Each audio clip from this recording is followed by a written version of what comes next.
Então, boa tarde a todos e todas. Meu nome é João Felipe Rodrigues, eu sou egresso aqui da UFRJ e atualmente mestrando no PPG Letras e Estudos Literários da Universidade Federal de Juiz de Fora.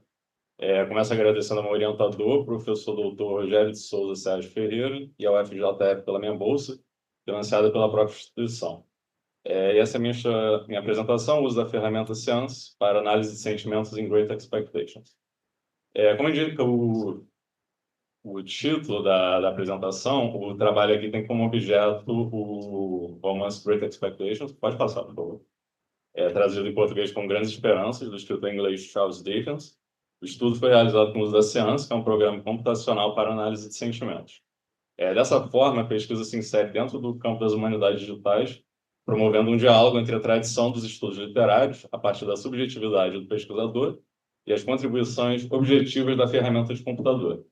Essa foi a primeira vez que eu utilizei a Seance, inserido no projeto de pesquisa de qual faço parte, a crítica literária nas humanidades digitais.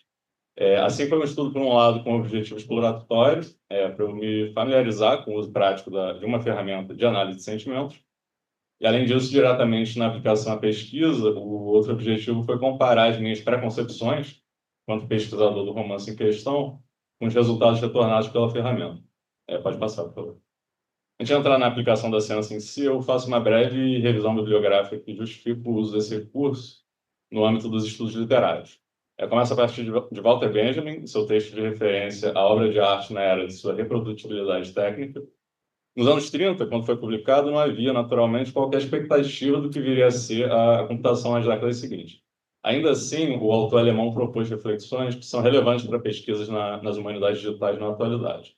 Nele, Benjamin discute principalmente as consequências para a relação da obra de arte com aquele que a contempla a partir do advento da reprodutibilidade técnica, além das implicações políticas dessas mudanças. O autor afirma que a reprodução técnica tem mais autonomia que a reprodução manual, ou seja, a obra agora pode ser manipulada de diferentes formas.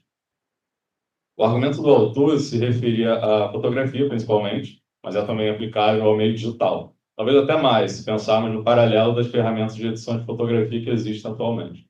Não apenas a relação daquele que contempla, mas também a relação daquele que pesquisa a obra de arte foi alterada pela reprodutibilidade técnica. É possível pensar na forma como grande parte da pesquisa em estudos literários, se não a totalidade, é realizada de frente para o computador, não mais somente de frente a um livro, e muito menos de uma máquina de escrever. Ainda sobre a fotografia, o autor escreve: o aparelho apreende os movimentos de massas mais claramente que o olho humano. Multidões de milhares de pessoas podem ser captadas mais exatamente numa perspectiva a voo de pássaro. A mesma afirmação pode ser feita em relação aos pesquisadores nas humanidades digitais. Uma ferramenta computacional consegue captar informações mais exatamente numa perspectiva a voo de pássaro. Afinal, a técnica permite uma ampliação quantitativa que a leitura humana não consegue realizar por si só. Além disso, o escritor Ítalo Calvino comentou a relação da literatura com a área das ciências matemáticas e computacionais, conferência proferida em 1967, logo mais próximo à atualidade. O autor chega a fazer a afirmação provocativa de que meu lugar poderá ser perfeitamente ocupado por um engenho mecânico. É uma frase que talvez faça bastante sentido e, ao mesmo tempo, seja bastante assustadora nos tempos da inteligência artificial. Ao longo do texto, Calvino afirma que a relação entre a área da computação e a dos estudos literários é inequívoca e inevitável. Ao mesmo tempo, o italiano faz uma defesa relevante da importância do olhar humano para a interpretação dos dados obtidos por meios computacionais. Isso pode ser constatado na declaração. A máquina literária pode efetuar todas as trocas possíveis num determinado material, mas o resultado poético será o efeito particular de uma dessas trocas no homem dotado de uma consciência e de um inconsciente. Ou seja, a presença do computador deve ser reconhecida, mas ele não consegue substituir o lugar da subjetividade daquele que contempla a obra. Logo, muito menos daquele que pesquisa a obra a partir de sua interpretação particular dos dados colhidos por meios técnicos. Essas ferramentas computacionais podem ser particularmente úteis para a pesquisa de um corpus extenso de obras. Porém, neste meu estudo, tenho como objetivo delimitado um único romance. Da mesma forma que tais técnicas proporcionam, em termos benjaminianos, um voo de pássaro sobre um grande número de objetos, elas também criam a possibilidade dessa perspectiva mais ampla, ou mais afastada, sobre uma obra singular. Este modo de análise se afasta do close reading, ou leitura de perto, da tradição da crítica em língua inglesa, indo em direção ao que foi cunhado por Franco Moretti como Distant Reading ou leitura de longe. Pode passar por. No capítulo gráficos de seu livro, o Moretti faz uma breve análise dos padrões que podem ser percebidos pela leitura de gráficos sobre diferentes subgêneros de romances a partir do Rise of the Novel ou Ascensão do Romance, do século XVIII. Os gráficos representam centenas de livros publicados ao longo das décadas, resultando em um panorama que não poderia ser investigado a partir da leitura de todos esses livros. Leitura essa por si só impraticável. A mesma lógica pode ser aplicada para... Ah, não, não, um pouco antes. Isso aí. A mesma lógica pode ser aplicada para a análise quantitativa de dados de uma única obra, quantificando-se informações que não seriam perceptíveis pela leitura humana individual. Esse é o empreendimento do presente estudo, um exemplo prático do distant reading. Nas palavras do autor, a distância não é um obstáculo, mas sim uma forma específica de conhecimento. A distância faz com que se vejam menos os detalhes, mas faz com que se observem melhor as relações, os patterns, padrões, as formas. Por fim, o pesquisador brasileiro Sérgio Ferreira refaz o percurso das humanidades digitais até a atualidade em seu capítulo de livro A Técnica na Análise de Obras Literárias, que menciona ferramentas relevantes para o campo, como, exemplo, o Google Ngram, o Voyant e a análise de sentimentos. Pode passar. Entre as ferramentas que pesquisei, a análise de sentimentos me pareceu mais interessante para a minha pesquisa. O artigo Sentiment Analysis in Literary Studies, ou em tradução livre, Análise de Sentimentos nos Estudos Literários, um exame crítico, a autora discute algumas ferramentas comumente usadas nessa área. Ela utiliza 3 critérios que foram aplicados em 6 ferramentas de análise de sentimentos. Teorias da emoção, observando se a ferramenta trabalha apenas com valência binária ou se inclui multicategorias emocionais, recursos de emoção, escrevendo qual é a fonte que alimenta a análise da ferramenta, listas de palavras, modelos de espaços vetoriais ou textos categorizados, e, por fim, métodos computacionais, estes podendo ser contagem de palavras, análise de estrutura sintática ou técnicas de aprendizado de máquina. Pode passar. Optei por priorizar o primeiro critério, a procura de uma ferramenta que proporcionasse uma granularidade maior do que apenas uma valência emocional de positivo e negativo. Dentre as 6 ferramentas descritas pela autora, a única que implementa nativamente uma leitura de multicategorias é a Seance. Quanto ao primeiro critério, a autora aponta que a ferramenta inclui 250 categorias discretas, com a possibilidade de otimização do pesquisador que não é obrigado a utilizar todas elas. Em relação às outras, a autora descreve ER1, uma vez que todos os dicionários não são fornecidos por fontes externas, M2, pois combina contagem de palavras e regras sintáticas básicas. Em outras palavras, a limitação da ferramenta está nessas 2 outras categorias, onde sua complexidade não é tão alta. Para pesquisadores de obras não anglófonas, a ferramenta também é limitada por conter apenas bancos de dados de termos em língua inglesa. Por outro lado, seus pontos positivos, além das multicategorias, incluem a facilidade de uso, que não exige qualquer conhecimento de programação, e a extensão de seu vocabulário, segundo a autora. Outra característica interessante da ciência é o recurso de negação ou controle de negação. O recurso, quando ativado, considera as 3 palavras anteriores a determinado termo para validar ou não a sua categorização emocional. O exemplo de ilustração do manual é o fragmento He is not happy, no qual, por meio do recurso de negação, o termo happy não seria categorizado como uma palavra de emoção positiva devido aos termos de negação precedentes. Fora isso, é facultado ao usuário escolher quais das 250 categorias utilizar, que advém de recursos diversos. Como objetivar a aplicação de uma granularidade de categorias maior do que a valência binária positivo e negativo, porém sem chegar a um número demasiado complexo para análise subjetiva, o banco de dados escolhido foi o Imolex. As categorias incluídas no Imolex correspondem às 6 emoções básicas descritas pelo psicólogo americano Paul Ekman, somadas a mais 2 propostas por Plutcher. Além dessas 8 emoções, o banco de dados tem as 2 categorias de valência positivo e negativo. Das 8 emoções mencionadas, por motivo de simplificação, as de Plutcher, confiança e antecipação, foram removidas, restando as 6 de Ekman: alegria, tristeza, raiva, medo, nojo e surpresa. Em relação ao texto utilizado, para resumir, eu peguei o arquivo TXT do site Gutenberg, onde o romance está disponibilizado gratuitamente em domínio público, e separei em 9 partes, com base na divisão interna em 3 partes do livro. Pode passar. Eu mostro aqui a interface do programa e as especificações que foram selecionadas.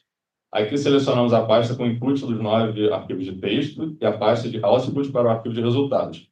Esse arquivo de saída se encontra no formato CSV. Isso vai ser convertido para o formato XLS padrão do Excel para melhor visualização dos dados. Essa é a tabela dos dados brutos. Tá, pode passar. Na verdade, essa tabela já tá tratada, né? Para minha análise, eu removi as colunas das categorias de antecipação e confiança, como eu tinha mencionado. Também removi as categorias sem controle de negação. Esse é o quadro resultante. Para facilitar a visualização dos dados, eles foram transpostos no seguinte gráfico. Para confrontar os resultados da análise computacional a posteriori com as concepções interpretativas a priori do pesquisador, ou seja, as minhas, é importante considerar as convergências e divergências. Além disso, deve-se levar em conta que todo romance é escrito em primeira pessoa, pela perspectiva do protagonista, Pipo, desde a infância até os 23 anos, de modo que a maior parte das emoções discriminadas deve ser atribuída ao seu próprio ponto de vista.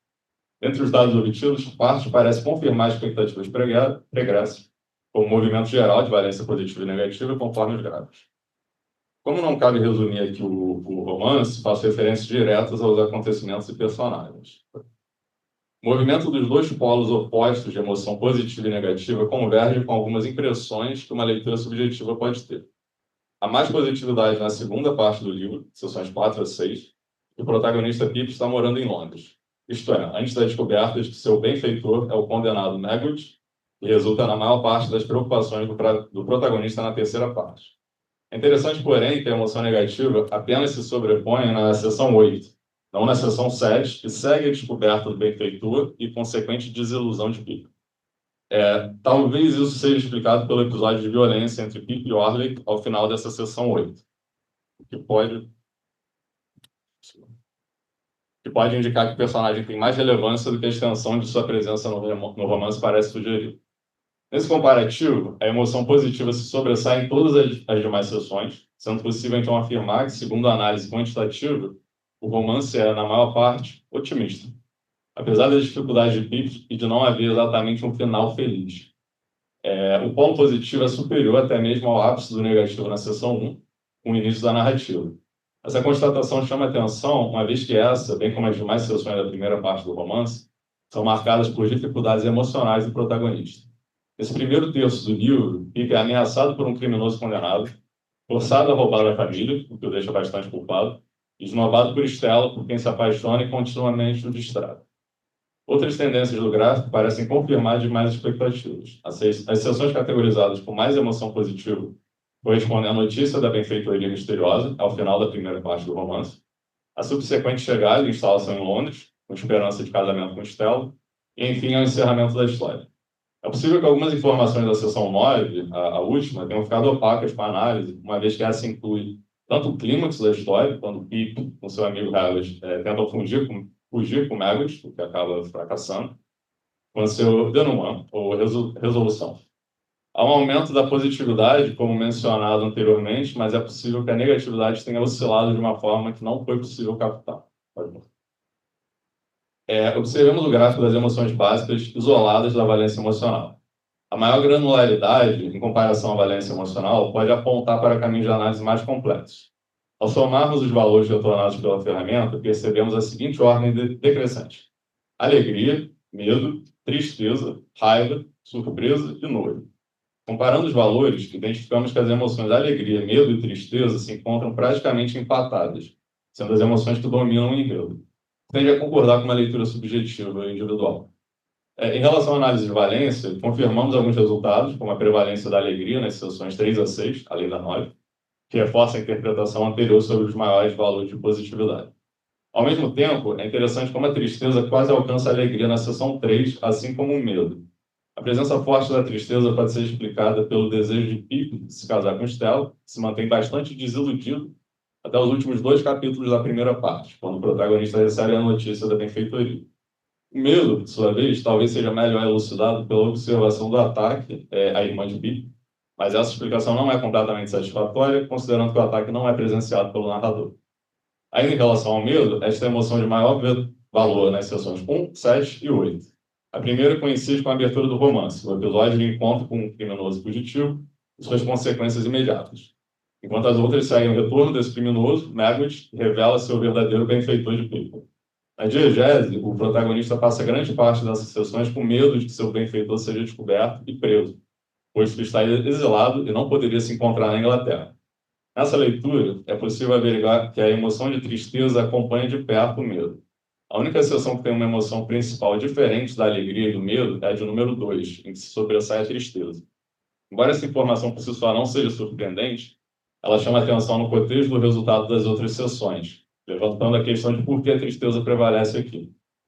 No início dessa sessão da história, Kip visita a Seth's House de Miss Havisham pela primeira vez, onde encontra Stella e é maltratado por ela, levando a paixão do órfão pela menina. Ao final, após outras visitas terem ocorrido, Miss Havisham paga pelo aprendizado dos ferreiros de Pip, o que aparenta demonstrar uma vontade de cortar relações para a amargura do protagonista. Essa não é uma das sessões de maior valor de tristeza. Na verdade, é a sessão aparentemente mais equilibrada. Porém, essa prevalência fora da curva aponta para um possível caminho de investigação. Dentre as três emoções básicas restantes, a que tem uma presença mais forte é a raiva, chegando a rivalizar com as três principais discutidas anteriormente. Na seção 1, ela ultrapassa significativamente a alegria, que pode ser explicado pela personalidade da irmã de Pippin, que o trata como um estorvo, além da presença do próprio Magwitch, enquanto fugitivo ainda não nomeado e ameaçador. Tal emoção também supera a alegria na seção 7, embora seja praticamente um empate. Em todo caso, esse valor mais forte coincide com a narração de Magwitch sobre seu passado e a traição sofrida nas mãos de seu rival, outrora colega criminoso. Na seção seguinte, de número 8, também há um valor alto de raiva, provavelmente associado ao episódio do ataque de Orly Capítulo. As outras duas emoções não figuram de forma tão relevante. A presença diminuta do nojo não é chamativa, considerando que de fato não aparenta ser uma emoção muito explorada no enredo. Por outro lado, a relativa pouca importância da surpresa é curiosa, considerando que há um grande número de twists na história. É possível que aqui haja um descompasso entre o resultado quantitativo e a resposta emocional do leitor médio. Em suma, os objetivos da pesquisa foram alcançados. Os resultados da análise de sentimentos retornaram informações que confirmam, em parte, uma leitura subjetiva, mas também indicam caminhos de investigação interessantes. Ao mesmo tempo, algumas limitações da abordagem surgiram, em parte por certas sessões acumularem acontecimentos diversos. Pesquisas futuras podem se preocupar com esses caminhos de investigação apontados, ou com a aplicação da ciência a outras obras, ou até mesmo com a edição de outras ferramentas na corrente pesquisa, como o Voyant, que Sérgio Ferreira sugere, uma ferramenta de contagem de frequências de palavras. Obrigado.